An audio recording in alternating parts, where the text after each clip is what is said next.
Did officers move quickly enough to stop a killer? State troopers changing the timelines as we learn more about that deadly shooting in Uvalde. The investigation also looking into what the shooter did and how law enforcement responded. So this has also led us to ask how law enforcement responds to school shootings right here in Bexar County. But we're going to go back to Uvalde for just a moment. Here's what we know so far. DPS is saying that the gunman shot his grandmother, then drove her pickup truck and crashed it near Robb Elementary at 11:28 Tuesday morning. DPS is saying the gunman then opened fire at witnesses, and then someone called 911 at 11:30. Again, that 911 call goes out at 11:30. Then investigators say the gunman got into the school's parking lot, started shooting at the building itself. After that, investigators say he walked into the school on the west side of the building. He got in through a door that right now they think was unlocked. That was at 11:40 a.m. Okay, so we know that after that, the gunman then made his way into a classroom with children and continued shooting with an assault rifle. DPS confirmed that there was not a readily armed school officer on scene at that time. At 11:44, 4 minutes after what I just told you, officers from Uvalde Police and District Police arrived at the scene. Officers are there. The initial officers, they received gunfire. They don't make entry initially because of the gunfire they're receiving. But we have officers calling for additional resources. Again, DPS says at the same time, students and teachers in other parts of the building were evacuating. They say the gunman kept law enforcement at bay with gunfire. And then about 1 hour later, DPS says that a U.S. Border Patrol tactical team arrived and shot and killed the suspect. Okay, so we just walked you through that timeline, and you're probably wondering one detail, and that's that earlier this week, investigators said that an officer engaged the gunman before he went into the school. But now they're saying that's not true and that no officer confronted the shooter before he got into Robb Elementary. There's also the question of why it took an hour before the shooting was stopped. The timeline of what happened Tuesday got us thinking about San Antonio law enforcement. What are their protocols in a school shooting? The Columbine High School shooting 23 years ago changed how law enforcement responded to an active shooter. The Night Team's Patty Santos spoke to a security assessment specialist, former active shooter trainer, learned more about local policies. Patty, what did he have to say tonight? He says the first thing that officers are trained to do is to stop the shooter. And then once they do that, they're going to jump in and help any victims. Take a listen. With the shooter, which is either neutralize, isolate, or distract them to get them to stop shooting. And then once you stop the killing, you have to switch your driving force to medical, which is stop the dying. Ryan Searles is a security engineering consultant and former active shooter trainer. He's not privy to the Uvalde shooting investigation, but says active shooter training for law enforcement is the same across the board, whether it's a solo officer facing an armed person or a team. We learned from Columbine, you can't sit outside and wait while kids are getting shot inside. You need to make entry right away.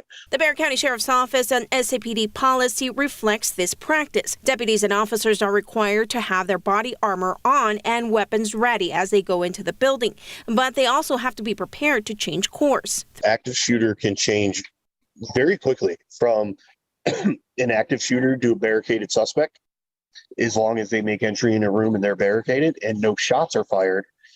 It's now not treated as an active shooter event. It's treated as a barricaded suspect. For the San Antonio Police Department, the policy is that if hostages are in the same room with a shooter, officers have to avoid injuries or death in a mass scale. They can use the hostages as a bargaining tool. If suspect makes entry into the room and stops shooting, at that point right there, it's barricaded suspect. It changes to that, and you call SWAT, you create your plan. But Searle says it can switch back immediately if the shooter opens fire. And Charles works for a firm that helps engineers design safer schools, and that's where he was in California today.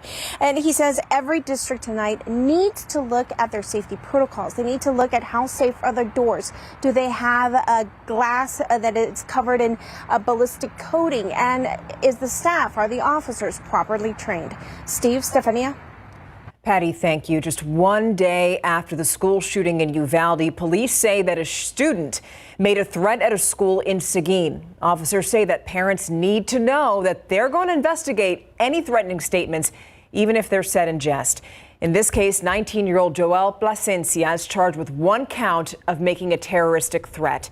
Investigators say that a teacher overheard him say that he wouldn't be able to carry his AK-47, and Seguin police say that it didn't stop there. The fact that he continued to make these statements, and then when he was questioned about it, he also said, yes, I made them.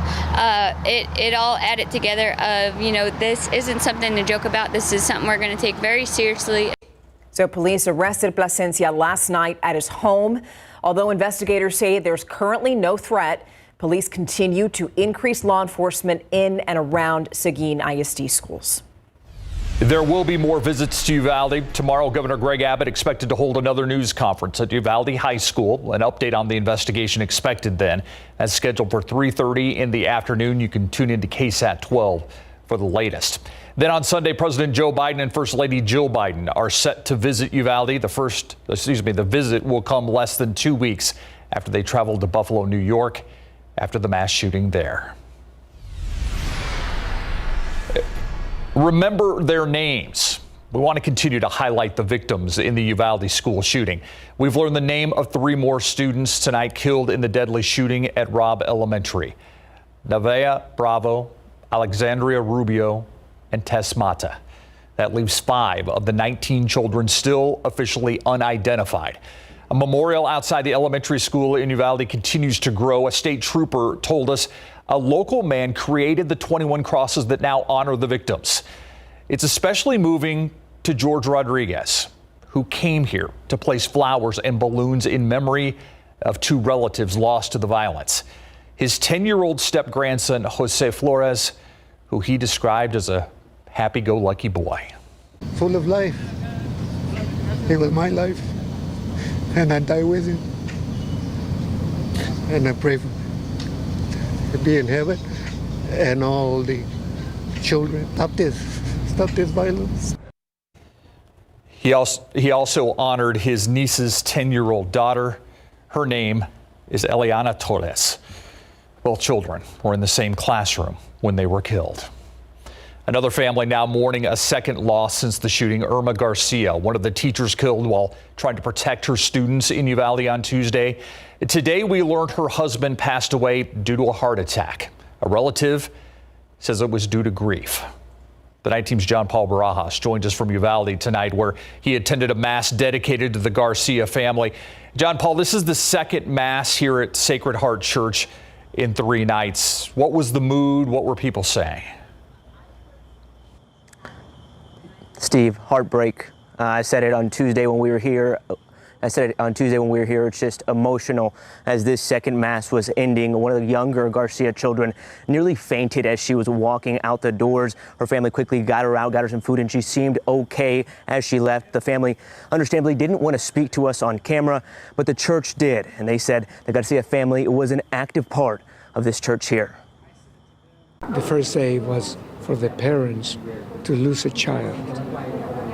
Now is for the children to lose their parents. They were saying it's not fair, and they're absolutely right.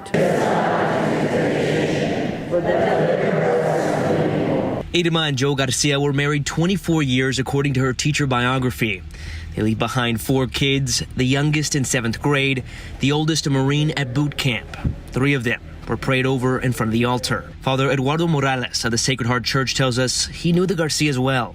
They came to Mass every Sunday, and they helped in whenever we needed help. She shielded the children, and yeah, that's what she would be. Whatever she could do, as they say, will you lay your life down for one? She did. Still mourning the loss of their mother and now their father, Archbishop Gustavo Garcia Sier says they are in pain, but surrounded by family and community that is rallying around them. He adds the kids had over 40 to 50 family members at their home earlier today. The best thing to do is just be there for them, not to try to help them understand what happened and why it happened. Sometimes words are just not going to be enough. As so many of us continue to mourn the 21 lives lost in this devastation. An active or a vigil will be held at Uvalde Memorial Park tomorrow at 6. It's just another way for this hurting community to try to come together and conquer the evil that they have seen with love and by supporting each other through these tough times. In Uvalde, John Paul Barajas, KSAT 12 News. Thank you, John Paul. As families prepare for funerals, a flower shop in Lacoste is actually doing what it can to provide free flowers for those services. Ours Flower Shop, coordinating with flower farms and wholesalers. They say they have support from Mexico, Ecuador, Holland, and hope to have a room full of flowers by Monday. They've already begun to receive shipments of flowers, but say they still need help to get the job done. If you would like to learn how you can help, we have information on our website, KSAT.com. So our community is doing a lot of things to help. Understandably, a lot of people feel like they want to do something, right? You may be wondering what you can do. So in addition to donating blood, here's something else that you can do. You can donate to the official funds to help the families of the school shooting victims. And we have those official funds listed on KSAT.com. You see this article right there on your screen? Yeah, just look for that article on our website and it'll take you there. You're still ahead on the Nightbeat. It's Thursday night, meaning a new edition of Behind the Kitchen Door. And tonight, we're going to take a look at what inspectors found at a local cafe. It's next on the Nightbeat. The Curve has claimed another. We want to get to a developing story many drivers may find familiar in San Antonio. A troublesome area for truck drivers known as the Fine Silver Curve. Crews continue to try and clear the scene of an 18-wheeler that, as you can see, is now across several lanes of traffic. So all of this started just before 7:30 tonight. We called the fire department to get information and see if anybody was injured, but we haven't yet heard back. Of course, when you see this, you know what you got to do. Drivers should steer clear of that area because, as you can see, crews continue to work and we have no idea when they're going to clear it up. Dead roaches and rat droppings. That's what inspectors found at a local cafe. But hold on, because investigators say that they also found other things. The night team's Tim Gerber stopped by to see what was going on behind the kitchen door.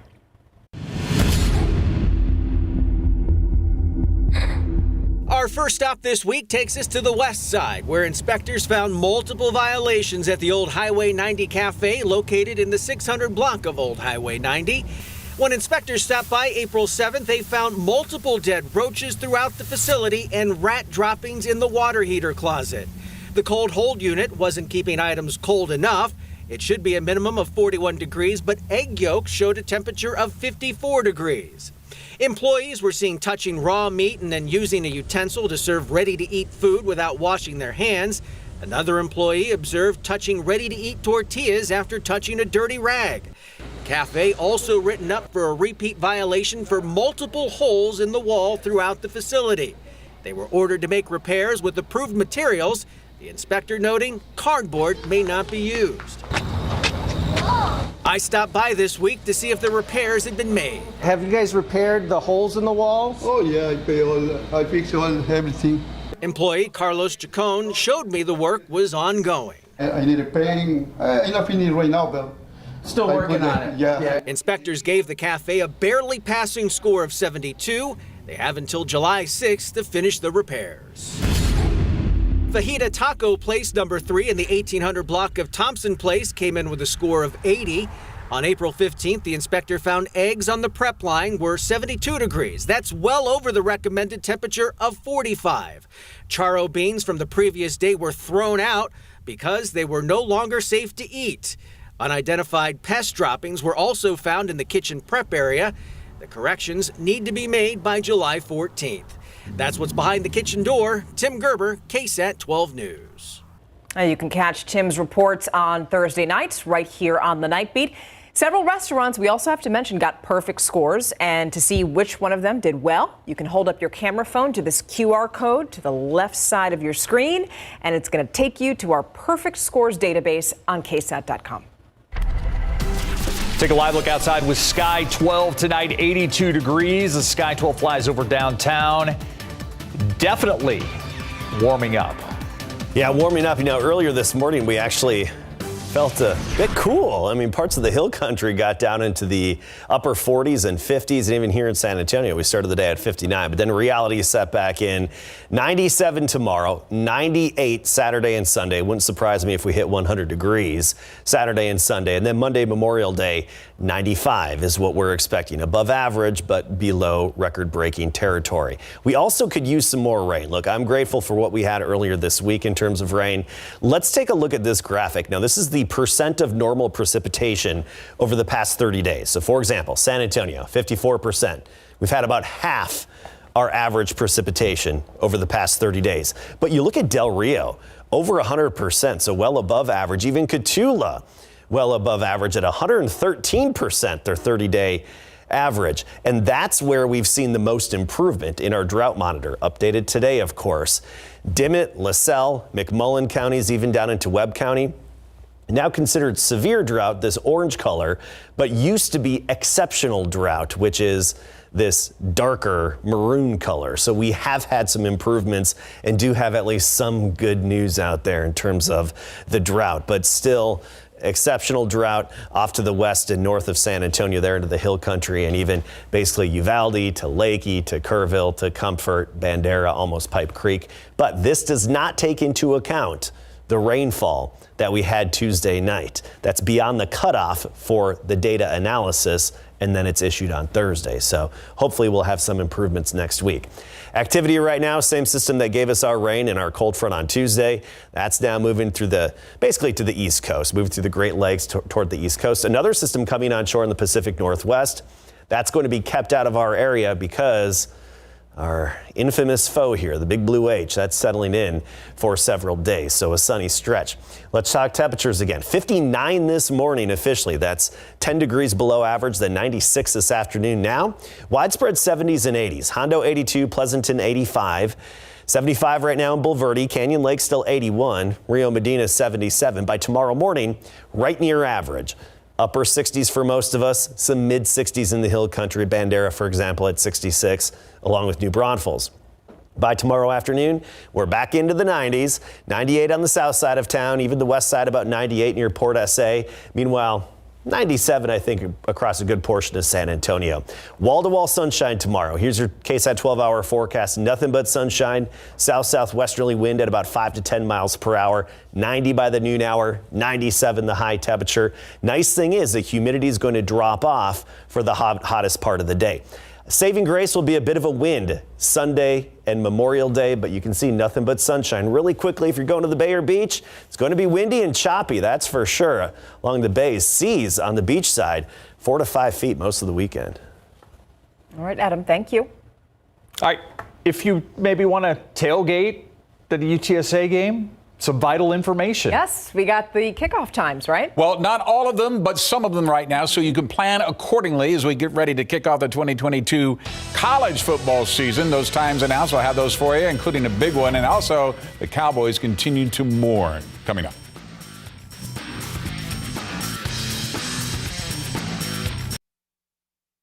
The UTSA Roadrunners will kick off their 2022 season against the Houston Cougars inside the Alamo Dome at 2:30 on September the 3rd, and the game will be broadcast on the CBS Sports Network. That's when the Roadrunners begin defense of their first ever Conference USA championship, and head coach Jeff Triller's just second year at the helm, leading the Roadrunners to a school record 12-2 overall record that year. Their first road trip to New York to face Army will follow, also on the CBS Sports Network, with the kickoff time still to be decided. But the following Saturday, they're headed for UT to face the Longhorns in Royal Memorial Stadium, with that kickoff time slated for 7 p.m. live on the Longhorn Network. Here are the key dates for the 2022 UTSA football schedule. It includes the season opener with Houston in the Alamo Dome at 2:30, followed by Army, Texas at 7 at Royal Memorial Stadium. Their first Conference USA game against Middle Tennessee on September the 30th. Wrap up the regular season November the 26th versus UTEP in the Dome at 2:30. Texas Longhorns share one date with the UTSA Runners since they face off against each other in Austin for their inaugural meeting. The Longhorns will actually kick off their 2022 season against the University of Louisiana Monroe at Royal Memorial Stadium, and that will be at 7 p.m. on the Longhorn Network, to be followed by the Roadrunners' 2 weeks later, also at 7 p.m. in Austin. But in between, Alabama comes calling on September the 10th, and that game has now been set to kick off at 11 a.m. in Royal Memorial Stadium and broadcast by Fox. This will be the 10th meeting between Texas and Alabama, with the Longhorns holding a 7-1-1 lead. The last time the Horns and Crimson Tide met was in the national championship game in 2010, in which the Horns lost 37-21 after Colt McCoy was injured. This will be the first time Alabama and Texas have met in Austin since 1922, in which UT won that game 19-10. So here's a look at some key dates for the Longhorns. They open their season opener on September the 3rd against ULM. That's at 7 p.m. Alabama is at 11, September the 10th. UTSA comes calling on the 17th at 7. October the 8th gets their big rivals, Oklahoma. That's going to be live on KSAT 12, time to be announced, along with their season ender, November the 25th against Baylor. Now about the fighting Texas Aggies, who have already circled one date on their 2022 schedule, and that's their rematch against Alabama in Tuscaloosa on October the 8th for two big reasons. One, they beat Bama last year in College Station 41-38, making head coach Jimbo Fisher the first Nick Saban assistant to beat his old boss. And two, the big feud between the two head coaches after Saban accused the Aggies of buying every single player in the 2022 recruiting class, which was the best in the nation with 8 5-star commits, beating out Alabama, who came in second. Now, for the first time since 2018, the Aggies will play before the 12th man in their first 3 games of the season. That will include the Miami Hurricanes in their only 4th meeting ever. So some key dates now for the Aggie fans here. September the 3rd, Sam Houston. That'll be their season opener at 11 a.m. September the 10th, Appalachian State, 2:30 p.m. September the 17th versus Miami right there, 8 p.m. October the 8th at Alabama. That time to be announced, along with their season ender against LSU. High school baseball playoffs next. Pro football coverage, powered by Davis Law Firm. We are getting more reaction from the Dallas Cowboys today in the wake of the tragedy that unfolded in Uvalde Tuesday, when 19 children and 2 adults were killed at Robb Elementary School. Their statements made following the organized team activities on Wednesday. Yeah, I just, we got to be better. I mean, responsibilities we have as a community, as parents. I mean, it's just, it's just to see this go on in today's world. I find it troubling. There has to be a better way.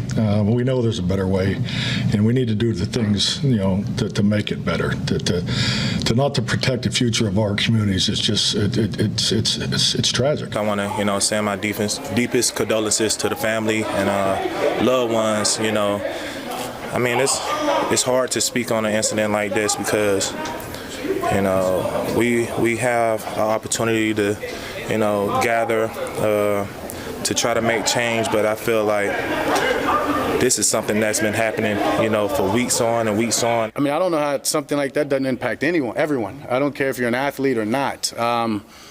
We're talking about children. We're talking about the future. I mean, I don't have kids and can't imagine having to send my kid to school with that anxiety. With that, honestly, it makes me fearful to have children, and that's not right. That's sad.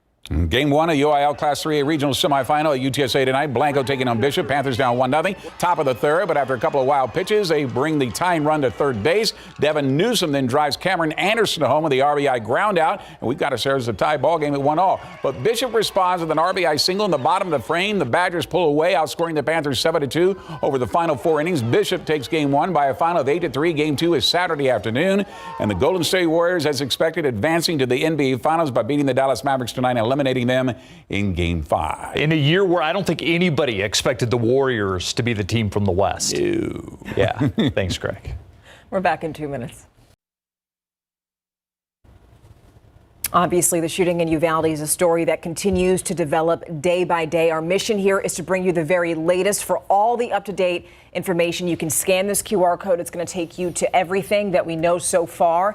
That article is updated with information that we've developed, and we continue to add to it as information comes in. And just into our newsroom, we just found out that Governor Greg Abbott has canceled his appearance. He was supposed to go to the NRA convention tomorrow in Houston, and he's now backed out. Yeah, he is instead going to Uvalde.